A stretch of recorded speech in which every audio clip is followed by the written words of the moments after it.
කෘතඥතාවය කියන්නේ වේදනාව ප්‍රතික්ෂේප කිරීම නොවේ.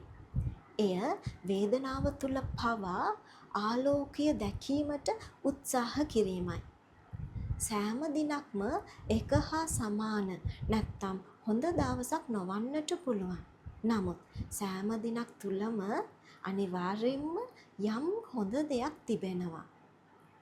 කෘතඥතාවය කියන්නේ සෑම දෙයක්ම හොඳින් හෝ නිවැරදිව තියෙනවා කියලා පෙන්නන රඟපෑම නොවේ. ඒ වෙනුවට ඒ අමාරුම තත්වයක් තුල පවා කරුණාව සහ ආශිර්වාද දැකීම සහ දැනීමයි. ඒක කවුරු හරි ඔබ සමග බෙදාගත් කුඩා සිනහවක් වෙන්න පුළුවන්. නැත්තම් අද උදෑසන ඔබට ඇඳෙන් නැගිටීමට ලැබුණු ශක්තිය වෙන්න පුළුවන්.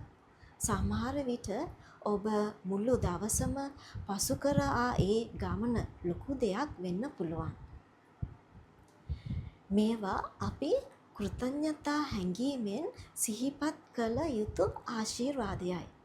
ඒ නිසා සුළු මොහොතක් විවේක අරන් මා සමග හිමීට කියන්න.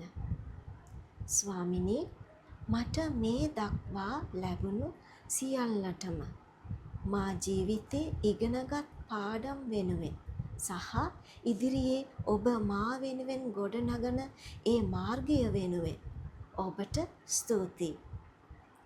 කෘතඥතාවය ඔබ ඉන්න තත්වය වෙනස් කරන්නේ නැති වුණාට එය ඔබව වෙනස් කරයි.